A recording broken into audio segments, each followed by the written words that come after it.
I got to do one just little aside here first. I don't know if you noticed it in the paper last week. McCarthy was reelected. Yeah.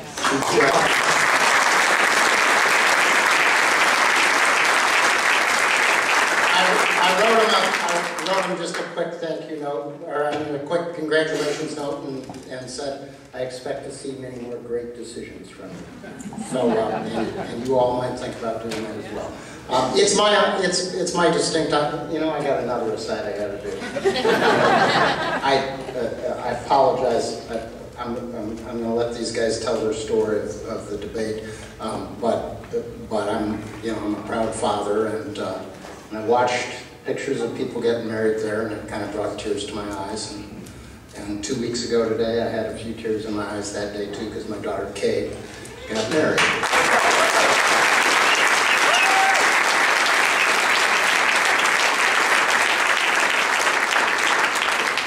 My daughter Sarah did this great, I won't tell you the whole speech, but she did this great, maid of honor speech, and then she handed the microphone to Kate, and Kate was a little broken up by her great toast that she did, and Kate said, well, it's kind of a tough act to follow, I'm not really sure what to say. And Sarah said, totally my plan. It's my honor today. Listen, I get an awful lot of credit for doing something that I get the support of 25 other Democrats in the Iowa Senate. So, Herman and Amanda, thank you.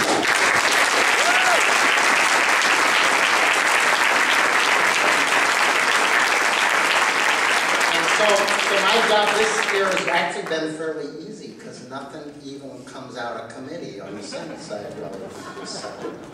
But the two people we're going to introduce, I'm supposed to do Beth first, right? Okay, so I'm going to do Beth Wessel-Kroeschell first. Introduce her and let her say a few words to you up here.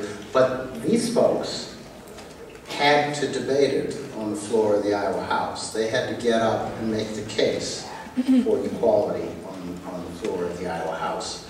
And that's a tough job. So I hope you will all give them a great round of applause when they come up here. Beth has been, I don't know how long you've been in the legislature.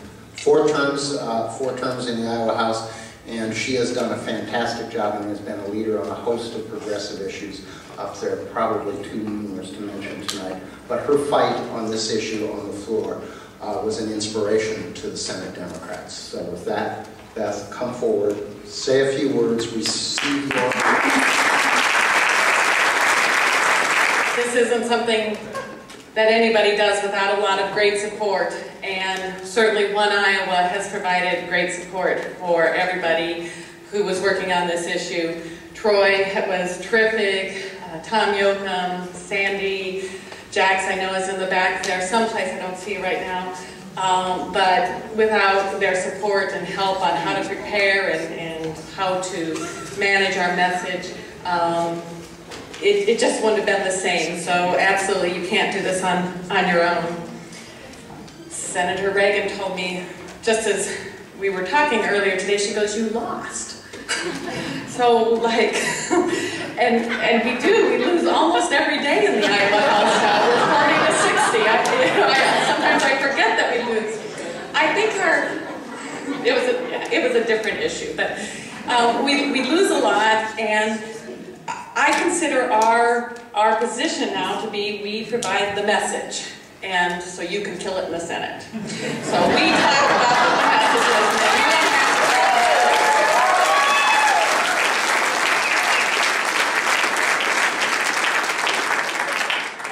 I also have to recognize, and I know some of these people you'll talk about, but we put a lot of effort into deciding whether to have a public hearing on this issue, and Representative McCarthy, our minority leader, led us through that. Some of us were a little skeptical, but when Zach Walls got to the floor, we knew it.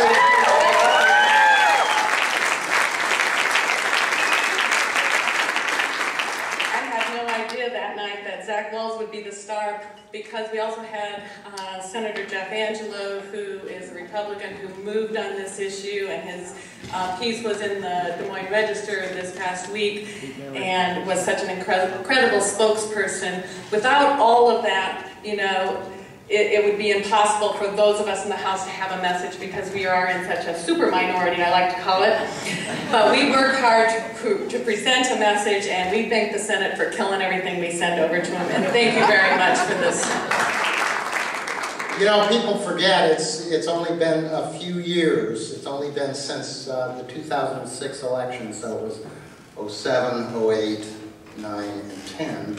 The Democrats controlled the House, the Senate, and the governor's office. And that's a pretty rare occurrence in Iowa. The previous time was 65 and 66. And before that, I don't know when.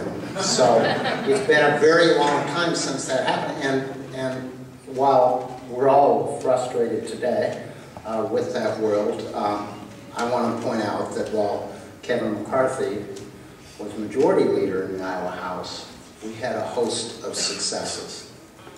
250,000 Iowans saw their pay go up by $4,000 a year. 55,000 Iowa kids have access to health insurance.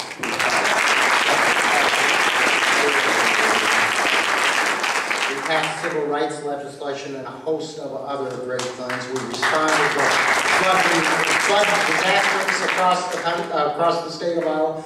Kevin did a phenomenal job as majority leader, and we had 4 great years of progress, and now he's kind of stuck playing defense. Democrats have a proud record of accomplishment, and Kevin McCarthy led that set of accomplishments in the Iowa House. So, and I want to personally thank him for the battle he put up, because we knew in the Senate, if they could put up a decent battle, our case for walking away from this legislation would be stronger. So without Kevin McCarthy, there would have been a lot more pressure in the Senate, and there might have been 1 or 2 people that looked at signing on to a discharge petition. So Kevin, thanks for doing a great job in the Iowa House for 4 years. It is frustrating. You know, being in the minority, I remember when I was a freshman, I was in the minority. We always wanted to get to the majority, but it's kind of fun. This year's not fun at all. It's just 1 week we're fighting to defend preschool, the next week it's our K-12 education system, and the week after that it's our healthcare system, and the week after that it's the women's rights, and then 2 weeks before that it's civil rights. I don't know what we're doing next week, nuclear power or something. I don't know what's it hasn't been very much fun, but I want to acknowledge 2 members of the House that are here. Obviously, Beth Wessel-Kroeschell, who just got her award, and very deservedly so. And Representative Sharon, a member of my leadership team in the House from the Mason City contingent here. I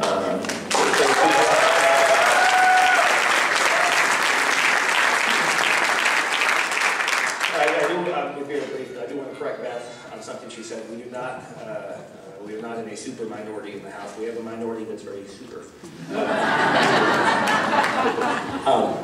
I want to thank everyone here, and I mean that from the bottom of my heart, because for my own part, I'm not a very emotional person, and there's not a lot of things that get me excited in the legislature. People criticize me for that sometimes, because they say, what do you care about?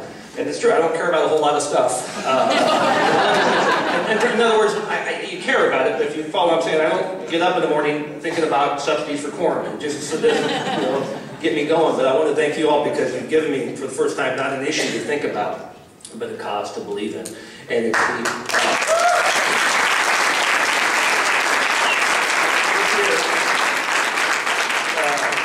this year on the vote of HJR 6, and we lost that in the House, and I, along with Sharon and Beth, cast a no vote on HJR 6. It was the best I ever felt after a vote, even though we lost, because it was something that, it was a cause. And it gives, as opposed to, again, subsidies for corn or soybean or everything else we're working on up there, it's actually not, it's not an issue to focus on, it's a cause to believe in. And that's made this year, as hard as it has been, worth trying to think about the future. Trying to think about a situation where we don't get the pat on the head and say, great job on the message, that maybe we can come back here a year or 2 from now and people will thank us for stopping stuff.